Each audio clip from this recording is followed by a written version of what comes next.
Amis, 15e jour d'aventure. 15e, vous vous rendez compte? Déjà 15e. Je me rends même pas compte en fait que le temps passe si vite. Donc là, je vais rejoindre l'Armaison. Je vais prendre mon petit déjeuner là-bas. Je sais pas s'il y a quelqu'un qui est déjà réveillé.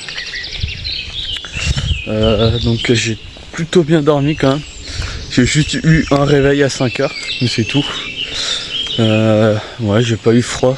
Parce que là, il a bien caillé cette nuit. Je suis content de ne pas avoir bivouaqué. Parce que c'est quand même une période là en ce moment, il fait très très froid la nuit. Donc comment dire que je suis plutôt bien dans un endroit qui est chauffé. Donc là je vais voir ce qu'il y a au petit déj. Normalement j'ai vu un peu ce qu'il y avait hier. Ça va être sympa. Ça va être plutôt sympa je pense. Salut, moi c'est Aaron et voici ma présentation. Combinant plusieurs sports, je pratique la musculation, la course à pied, le vélo et bien sûr la randonnée. Je me suis lancé pour le défi de traverser toute la Bretagne à pied.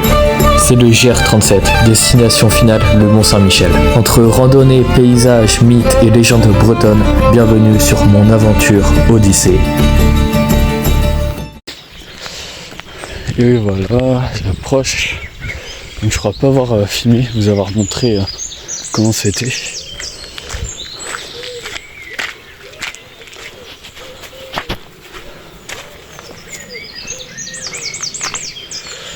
Donc voilà, c'est vraiment une grande ferme qu'ils ont. Ils ont des gîtes là-bas qui tiennent. Du coup j'ai demandé à Isabelle si je pouvais ramener la bouteille de jus de pomme. Elle a dit bien sûr que je pouvais la ramener. Donc comme ça je vais pouvoir goûter une production locale de jus de pomme par les fermiers. Ça c'est génial. Oh, ça doit être trop. Donc voilà le petit déjeuner, un thé, du jus de pomme bio, que de la pomme, zéro sucre. Voilà, production locale par les fermiers. Voilà, il y a les crêpes et tout. Et les fruits aussi. Oh là là. Et ils produisent aussi leur miel, mais comment dire, les ruches ont pris un coup de froid, donc ils peuvent plus produire de miel. Mais ils font plein de choses, et les patates, jus de pomme, miel, c'est fou. T'es vrai bon fermier. Bon, je m'apprête bientôt à partir. Hop. Tac. Donc voici la ferme de Gilles et Isabelle. Donc leur fils Jean-Baptiste a décidé de reprendre leur ferme. Ils sont très contents puisque ça va être leur 13e génération qui va poursuivre comment dire, leur ferme. Et donc leur production de patates elle est là. Ils trient les patates et malheureusement ils sont en manque de salariés. Donc si jamais voilà vous voulez travailler ici, vous pouvez. Ils recherchent des salariés pour les patates. Et comment dire, donc c'est à Carvray, à côté de Cléguérec. Ils peuvent vous loger. Vous avez le bon repas le midi qui est inclus. Vous allez pouvoir goûter la production locale de jus de pomme et tout. Donc franchement allez-y, foncez si jamais vous voulez travailler ici. Regardez-moi ça, si c'est pas royal. Je recommence exactement, précisément au point où j'avais quitté. Donc hier je venais de là. Et donc j'avais quitté pour aller là-bas et rejoindre la maison de la ferme qui est à 3-4 km. Voilà, j'étais là. Et donc là, elle m'a gentiment ramené. Voilà, pour m'enclencher ici. Par contre ça met route barrée. En espérant que c'est pas barré, hein. Écoute, en tout cas c'est cool, je recommence au même point de départ. En tout cas merci à Isabelle et sa famille qu'elle m'a ramené ici en voiture, c'est juste top, je suis trop content.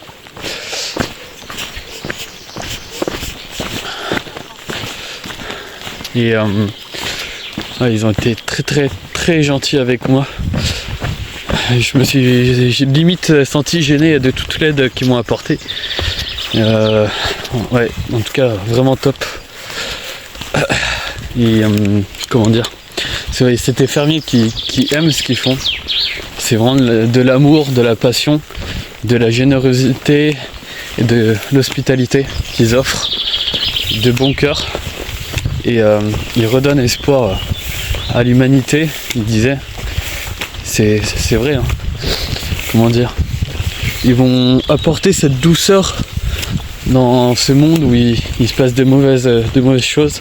Donc quoi, le monde n'est pas si noir grâce à ces gens-là. Et il en existe encore plein.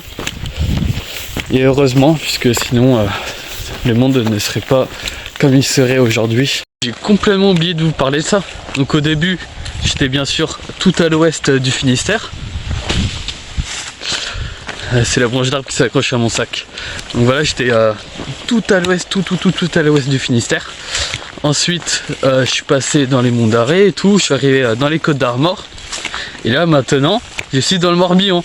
Je m'en étais même pas rendu compte. C'est depuis Mur de Bretagne où je suis dans le Morbihan. Donc ça y est, à pied, et j'ai atteint 3 départements. C'est énorme. Je suis trop content. Le pont est un peu bancal. Va falloir y aller, j'ai un peu peur là. Je vais ranger mon téléphone au cas où, en espérant qu'il tienne, hein. Je vous rassure, le pont a bien tenu. C'est bon. Ouais, c'est pas des chemins très jolis. Ah ouais, regardez-moi ça. C'est compliqué un peu. Tic. Du coup j'ai regardé hier, mais j'ai pas vu de tic sur mes jambes. Bon, je vais pas mentir, j'ai eu la flemme de fouiller mon corps. J'ai pas trop regardé. J'ai juste regardé les jambes, en tout cas aucune tic. C'est-à-dire que le produit, je pense qu'il marche. Parce que vu là où je suis passé hier, il y avait potentiellement des tics. Et là j'en ai pas eu. Alors là je vous raconte pas le nombre de tics qu'il doit y avoir sur le chemin. Je me suis aspergé de produits ce matin. En fait je le fais tous les matins maintenant, c'est le petit rituel. À chaque fois avant de partir, voilà, je mets le produit anti-tic et qui fait aussi anti-moustique et tout, hein. Puis je mets de la crème sur les pieds. Je mets mon pansement sur mon ampoule qui d'ailleurs a bien guéri. Je pourrais la filmer quand même, vous montrer à quoi elle ressemble maintenant. Elle a complètement flétri. Il y a un petit bout de peau comment dire, qui dépasse, c'est un peu bizarre, mais franchement elle me gêne pas. Donc tant mieux, je la sens quand même quand je marche, mais ça c'est pas dérangeant. En tout cas voilà, content du produit, de ne pas avoir eu de tic, en espérant que le produit continue de faire effet et que je n'ai pas de tic, puisque je dois avouer que c'est très chiant quand même. C'est très chiant. Il y en a qui utilisent les huiles essentielles aussi pour faire fuir les tics. Et ce qui paraît, ça marche très bien, comme du tea tree par exemple. Là c'est un peu comme le chemin de la dernière fois où j'avais chopé une tique à la jambe. C'est un peu le même truc, un peu moins pire, mais là j'ai quand même les chaussures mouillées, alors qu'il me reste pas mal à faire. Il n'y a pas, moi il n'y a pas beaucoup d'orties, je suis sûr il y a des tiques. Bon, le produit va faire effet normalement, mais ouais c'est chiant quoi. Avoir les chaussures mouillées alors que j'ai fait que 4 km et qu'il m'en reste 15, bon. Regardez-moi ça, c'est nickel, hein. Aucune tique sur ma jambe, hein. Et pourtant, mais regardez-moi ça, comment c'est pas un chemin ça, c'est juste de l'herbe. Pourtant le GR il me fait bien passer par là, mais c'est trop compliqué, c'est relou, hein. Ah, par contre un truc que j'avais oublié, c'est les chenilles. Et ouais, il peut y avoir des chenilles ici. Alors celle-là, je ne la connais pas. Je sais pas qu'est-ce que ça pourrait être comme chenille. Je vois tes petits poils sur elle. Donc franchement ça se méfier, car si je me fais comment dire, si une chenille m'effleure et qu'elle est urticante, et bah comment dire, ça peut durer longtemps. Surtout que moi j'ai une peau très sensible, que ce genre de choses, si je pouvais éviter de me faire piquer par une chenille, enfin on ne dit pas piquer, comment on dit, bah c'est urticant quoi une chenille. Et ouais, les chenilles j'avais complètement oublié. Oui, il y a les chenilles, il y a les tiques, il y a les moustiques. Comme quoi il y a des petites bêtes absolument partout où on met les pieds. Et c'est fou, ouais. La faune, elle est absolument partout. Moi je sors du bois où je me suis soulagé. Je sais que c'est un sujet tabou, mais là j'en ai pas honte d'en parler à la caméra, de comment je me débrouille pour se soulager. Parce que c'est de nature humaine, c'est normal, tous les humains font ça. Et je vais pas le cacher, je vais dans un bois, j'essaie de trouver un bois un peu à l'abri des regards quand même, un minimum. Et puis voilà, tu fais tes petites affaires. C'est vraiment, comment dire, c'est très sauvage quoi pour le coup, là c'est vraiment warrior quand tu fais ça. Et bon après, tu t'habitues vite fait. Bon après être sorti du chemin là-bas, je vais vous parler d'un point important. C'est comment dire, après avoir fini mon aventure, le GR37, encore faut-il que je finisse, il me reste quand même pas mal de kilomètres à parcourir. Qu'est-ce que je fais après? Donc ce genre de projet, je pense que là c'est ma première aventure, mon premier vrai projet entre guillemets. C'est quelque chose que je ferai une fois par an. Je ferai pas ça tout le temps. Voilà, je pense que c'est bien de le faire une fois par an, même tous les 2 ans. Notamment à la bonne période. Là j'avoue que j'ai pas trop bien choisi ma période, mois de mai. Bon après, comment dire, c'était le mois que je trouvais le mieux pour partir. Et donc après avoir fini mon aventure, le GR37, j'ai bien sûr d'autres projets. Je vous le dis pas encore, je vous révèle pas encore mes projets. Je vous les révélerai seulement si j'atteins mon but, le Mont Saint-Michel. Je vous parlerai de mes projets puisque oui, j'en ai plusieurs en tête, dont un qui me tient à cœur depuis quelques temps et que j'aimerais vraiment réaliser l'année prochaine. Je m'entraîne aussi pour ce projet. C'est pour ça que je préférais commencer par le GR37 parce que c'est quelque chose que j'estimais plus ou moins faisable, même si c'est un parcours assez difficile, mais c'est un très bon entraînement pour faire d'autres choses qui seront plus compliquées à l'avenir pour moi. En tout cas voilà, j'ai bien sûr d'autres projets, d'autres rêves que je voudrais réaliser.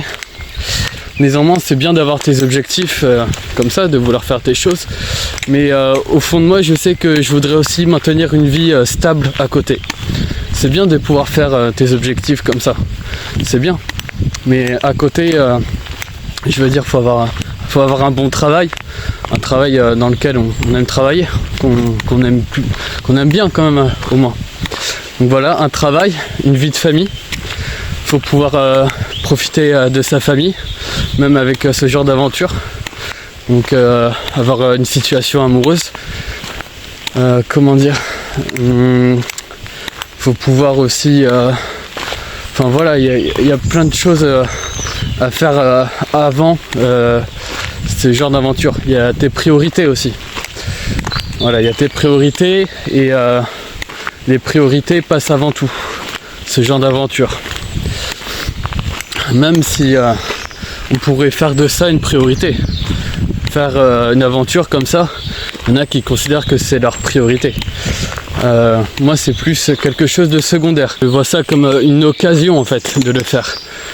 Je voulais le faire. Et je le fais, je l'assume. Mais il y a tes choses qui passent avant. Et ensuite tu peux faire ça. C'est comme manger, boire, ça c'est les priorités, dormir. Et ensuite il y a les choses secondaires. Comme le sport. On peut se passer du sport si par exemple tu peux pas manger, boire, respirer, tu peux pas faire de sport. Il y a les besoins primordiaux, les besoins humains. Vous connaissez les 14 besoins de Virginia Anderson et en fait elle retranscrit les 14 besoins fondamentaux de l'être humain. Et ces 14 besoins, on retrouve respirer, manger, boire, dormir, se reposer, communiquer avec ses semblables, agir selon ses croyances et ses valeurs morales. Voilà, plein de choses importantes. On retrouve le sport, les loisirs. Donc voilà, tout ça pour dire qu'il y a les priorités avant. et qu'on peut faire ce genre d'aventure si comment dire, les priorités sont protégées et sont certaines. Que c'est sûr quoi, qu'on maintient quelque chose de stable. On aperçoit sur la carte la boulangerie qui est juste sur le tracé du GR37, donc je vais y aller. Deuxième fois que je vois ça, juste à côté du panneau GR, une croix. C'est marrant de voir ça. Je suis à Malguenac et comme vous avez pu le voir, il y a une boulangerie. Sur 200 mètres. Il y a une boulangerie pile sur le GR, donc c'est génial. En plus elle est ouverte, donc je vais m'acheter un petit repas là-bas. Voilà, j'ai retiré mes chaussures. Voilà, je me mets bien. Là je suis sur un banc à côté d'une église. Franchement, il n'y a pas meilleur endroit. Il pleut pas pour l'instant. Et donc je suis allé à la boulangerie. Donc je me suis pris un petit jambon beurre fromage. Ici un petit pain au chocolat. Et là-dedans un éclair au chocolat. Et ouais, j'avais la dalle. Et je vais encore manger un dragibus ou un sneakers. Enfin bref, on est bien. Bon, je vais quitter Malguenac, là où j'ai bien mangé. Le temps par contre n'est pas trop avec moi. Continuez sur 250 mètres. C'est très nuageux, il fait froid. Bon, il n'y a pas beaucoup de vent au moins. Mais il prévoit de la pluie, à ce qui paraît. Donc je recevrai certainement de la pluie. Mais ouais, le froid est très, comment dire... là j'aurais dû me mettre en pantalon et pas rester en shirt, mais il faisait beau ce matin, du coup je me suis mis en shirt. Mais là, je regrette un peu. Donc changement de programme pour ce soir. Je peux pas dormir à la maison prévue à Pontivy, puisqu'en fait la dame que mes parents ont contactée sur le site Home Exchange savait pas que c'était une question d'hospitalité et pensait que en échange elle recevrait des gains points. En gros, les gains points sur le site Home Exchange, on va dire, correspond à l'argent virtuel. Et c'est une sorte de point pour pouvoir faire tes échanges de maison. Donc voilà, du coup elle a refusé, sachant ça que c'était gratuit. Donc je ne peux pas dormir là-bas. Je sais pas trop comment faire, puisque bivouaquer à Pontivy c'est un peu chaud, ça peut être dangereux aussi. Même à Pontivy il y a des gens chelous. Soit je peux faire du porte-à-porte, ou soit je dois faire genre 3-4 km de plus pour dépasser Pontivy et bivouaquer. Mais bivouaquer avec un temps comme ça, ça m'embête un peu. C'est assez embêtant. Et question de linge aussi. Là niveau linge, je suis assez embêté. Il me reste que... Planification de votre itinéraire en cours. Il me reste qu'une journée en fait de linge propre. Mais j'ai pas mal de linge sale, donc ça m'embête pas mal. Donc Cléguérec où j'étais ce matin, c'était à 11 km. Malguenac que j'ai quitté 1,6. Allez, donc Pontivy 9,5 km. Donc dans à peu près 2 heures j'y serai. Donc ouais, j'arriverai avant 4 heures. Mais je pense que c'est ce qui va être plus compliqué. En fait ça va être trouver un endroit où dormir. Ça va être trouver un endroit où dormir. Parce que je peux pas installer ma tente dans Pontivy, du coup faudrait que... Pontivy c'est assez grand, donc si je veux sortir de Pontivy pour bivouaquer, faudrait que je fasse au moins 3-4 km pour sortir de Pontivy. Et si je fais du porte-à-porte, déjà j'aurai multiples refus, parce que enfin les gens normalement ils veulent pas trop de quelqu'un chez eux. Ou alors je demanderai à installer ma tente dans leur jardin. Ça au moins je les dérangerai pas trop quoi. En plus peut-être qu'ils pourraient me proposer une douche. Enfin ce qu'il faut. Même un repas peut-être. Donc ouais. Je pense que je pourrais faire ça du porte-à-porte et ouais, demander au moins installer ma tente s'ils veulent pas. Il y a un étang juste à côté, c'est sympa. Là je me dirige vers un château. Mais la pluie est de retour. C'est la pluie fine. Du coup pour l'instant je mets pas mon gros kawaii. Et elle vient juste d'apparaître. Elle est apparue tout à l'heure mais elle s'est arrêtée vite fait.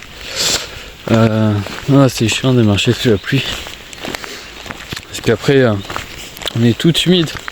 Après quand c'est la pluie fine comme ça et si ça dure pas longtemps, voilà que c'est qu'un nuage qui passe, franchement c'est pas dérangeant.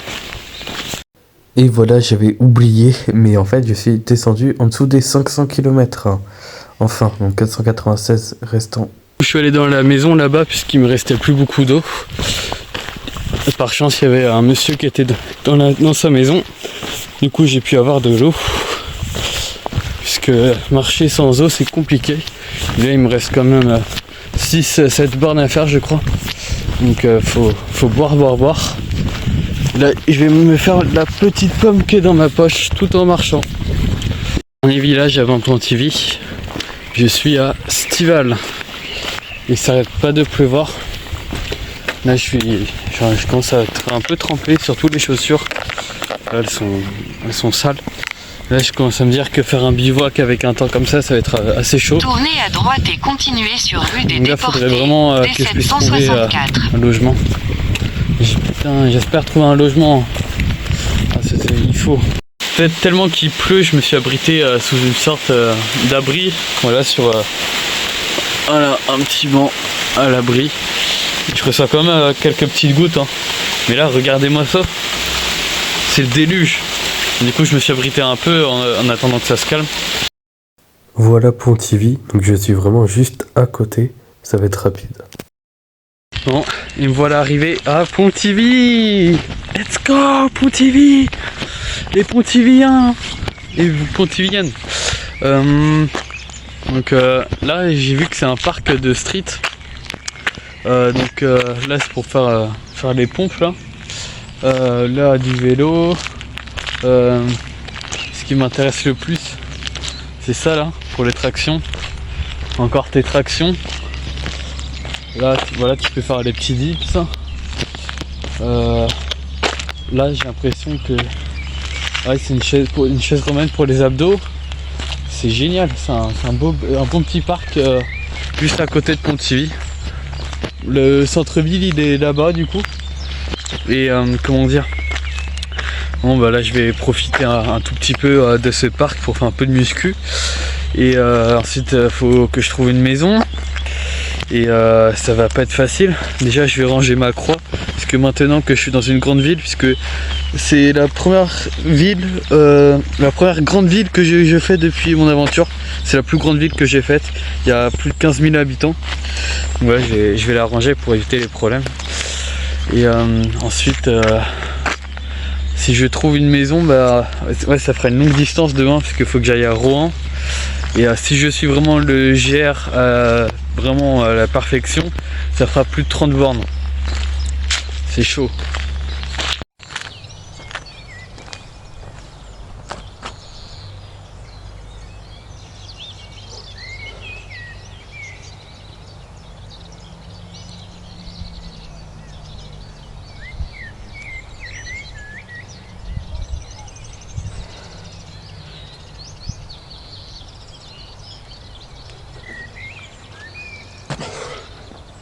Je sens que j'ai perdu en niveau un peu. J'ai perdu. Bon, voilà, j'ai fait vraiment une courte séance. En tout cas, je suis impressionné qu'il n'y ait personne ici. Regardez, il y a même un baby-foot. Il y a tout ce qu'il faut, il n'y a personne. On peut faire on appelle ça du volleyball, du foot, de la pétanque. C'est super bien équipé.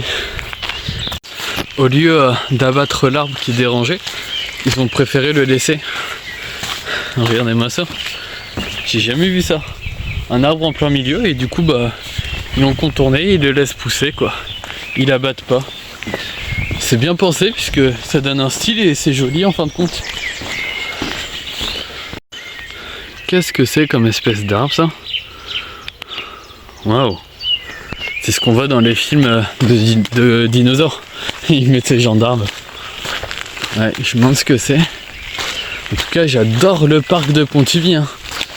Ils ont vraiment bien fait ça.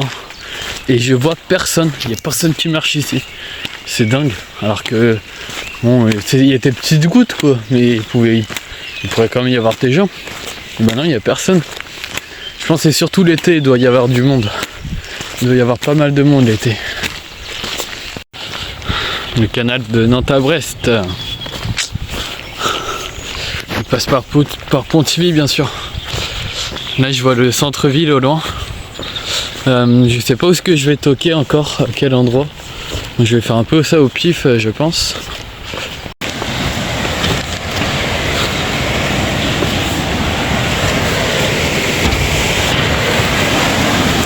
Ah, je pense que c'est le château de Pontivy que je vois au loin. Du coup que je vous explique un peu, donc j'ai fait du porte-à-porte et la deuxième maison a accepté. Seulement la deuxième maison, c'est incroyable. Donc c'est voilà un mari, sa femme et leur fille. Donc ils m'ont gentiment accueilli. J'ai pu prendre ma douche. J'ai voulu laver mon linge à la main pour pas les déranger. Ensuite les mettre à l'abri. Au final la dame elle a pris mon linge. Elle va même le mettre à sécher puisqu'en fait la laverie ferme assez tard. Qu'est-ce que je dis? Le netto ferme tôt. Et en fait là je me dirige au netto pour aller faire mes courses. Excusez-moi, j'ai pas filmé puisque en fait les gens ils me regardaient de travers dans les voitures, j'avais honte avec mon téléphone. Du coup j'ai coupé. Donc là je suis allé au netto, j'ai fait des bonnes petites courses. J'ai pris de bien quoi faire pour le petit déjeuner demain.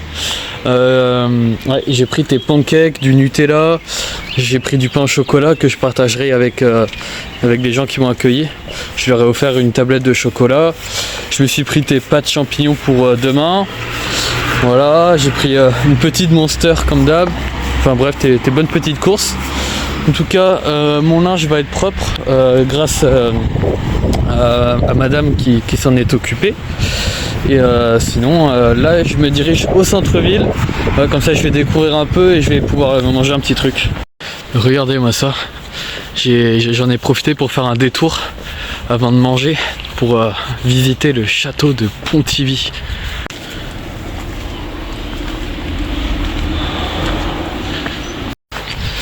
Donc voici la basse-cour. La basse-cour. Je sais pas si on appelle ça la basse-cour. La basse-cour c'est plus pour les poules normalement. Donc voici le château de Pontivy qui est un peu plus en hauteur que tout le reste. Parce que c'est un château.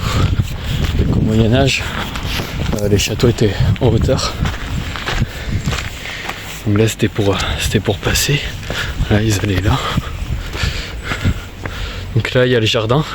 Et j'aurais été tranquille à installer ma tente là en vrai. Et ça aurait été bien aussi. Bon après j'aurais pas eu de douche, pas le linge propre et tout. Mais ça aurait été pas mal. Bon, j'aurais pu aller en bas. Mais j'ai pas envie. J'ai déjà assez marché là. J'ai fait 23 km. Là je vais aller juste manger un petit kebab. Et le petit kebab, bah, je vais aller là à côté du château. Et je vais être bien. Ouais, moi je vous dis, je vais être trop bien là. À part s'il pleut pas. Voici le tracé de aujourd'hui. Donc 22 km à peu près, c'est quand même pas mal. Et je me rends compte qu'en fait c'est vachement dans les hauteurs. 260 mètres d'altitude, etc. C'est dans les hauteurs. J'ai pris un petit kebab avec une boisson et un petit tiramisu. 14 balles, j'ai l'impression de m'être fait avoir. En plus, maxi kebab, hein. Regardez la taille du sac. Enfin bref, j'espère que ça va me remplir le ventre quand même. Donc là, je vais me poser tranquille, c'est pour ça que j'ai pris emporté. Voilà, comme ça je vais pouvoir être à côté du château. Donc là ils expliquent un peu l'ensemble de ce château. Impressionnant. Voilà, donc je vais me poser tranquillou bidou sur la table ici. Donc voilà, petit tiramisu pour le dessert, les frites et donc le petit kebab. Ça fait longtemps que j'en ai pas mangé un. Les miens dans ma ville ils sont plus gros que ça et t'as plus de frites. Ils ont même pas mis beaucoup de sauce en plus. Vas-y, laisse tomber. Donc après avoir bien mangé, maintenant je vais pouvoir le prendre un peu de temps, un quart d'heure au moins, pour pouvoir me renseigner auprès de ce château. Donc en fait là ils expliquent, donc ça c'était le château avant, et ensuite en 2014 il y a eu un effondrement à cause de la tempête Petra, une tempête que je ne connaissais même pas, qui a eu lieu en 2014 à ce qui paraît. Et donc il y a eu l'effondrement. Et ensuite il y a eu des travaux et on voit bien que la reconstruction a mis beaucoup de temps. Donc là ils expliquent en gros la reconstitution du château. Ils ont essayé de faire comme ils pouvaient. En tout cas ouais, impressionnant. Impressionnant. J'imaginais pas que le château a pu s'effondrer. Un tel machin de cette taille qui a pu s'effondrer, c'est impressionnant. Parce que tu te dis que c'est très solide pourtant. C'est pas une petite tempête qui va faire tomber tes briques. Enfin, c'est pas tes briques, enfin la pierre du. C'est très solide. On voit bien la distinction de couleur de ciment entre les pierres. Entre l'ancien. Comment dire, entre la nouvelle rénovation et avant, on voit bien la différence. Là je vais voir de plus près. Je pense que je vais me rendre en bas dans la cour. Cette grandeur, ce mur, cette impasse, j'ai envie de dire. Ouais, tes pigeons, excellent. Il a pas peur lui. Allez, ça va ma couille. Et oh. Ah non, il s'en fout. Et je crois que c'est la première fois que j'approche un pigeon d'aussi près. Mais.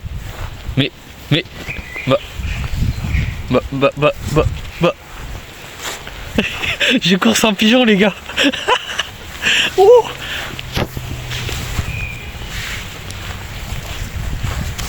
Ça va, Gérard? Ah non, je crois qu'il peut pas voler.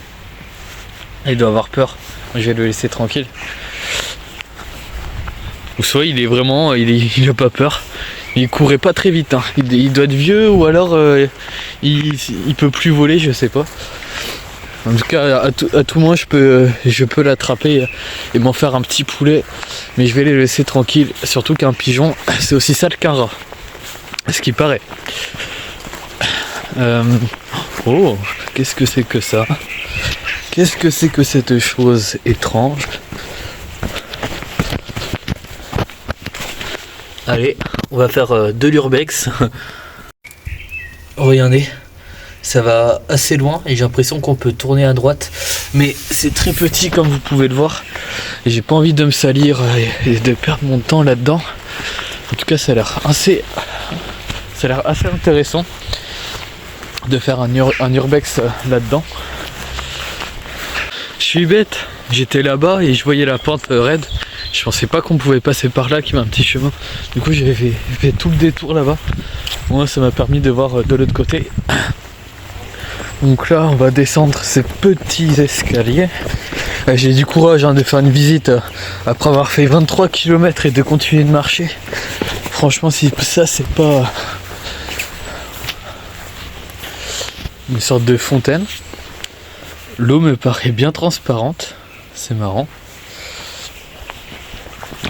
C'est dommage que ce soit pas entretenu.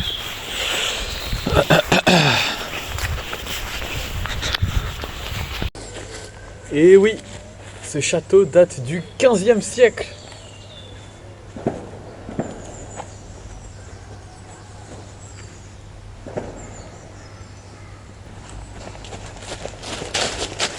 Moi je me l'aime pas trop parce que j'ai pas envie de faire voler mon téléphone à Apple TV, qu'est-ce que tu veux que je te dise?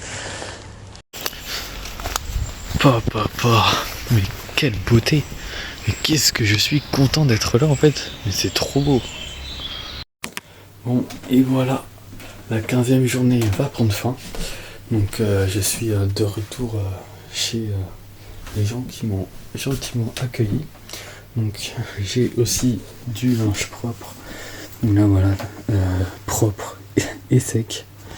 Et je sais pas si vous voyez bien, mais de la chambre où je suis, eh bien on peut voir le canal. On voit l'eau là au fond, le canal. C'est excellent. En tout cas le GR est juste là. Je suis vraiment, je fais 200 mètres et j'y suis. Donc c'est pas comme ce matin où j'étais assez loin, on m'a dû m'emmener en voiture. Donc voilà, tout se passe bien en fait. C'est fou, cette journée c'est plutôt bien passé. Bon, à part la petite pluie qu'il y a eu quand même quelques temps, mais non, franchement c'est top. Donc là voilà, je suis un peu étalé comme une marmule. Et demain, bon petit déjeuner. Il manque juste les fruits. Je suis bête, j'ai oublié de prendre tes fruits. Pourtant c'est trop bien. Et donc demain, ouais, grosse journée. Ce sera direction Rohan. Ça va faire 30 km au moins. 31, 32. Et 25, 26 si je suis le canal. Enfin voilà, ça va être dur demain. Donc lever plus tôt, je pense. Je vais essayer de partir plus tôt. Et voilà. Moi je vous dis à demain.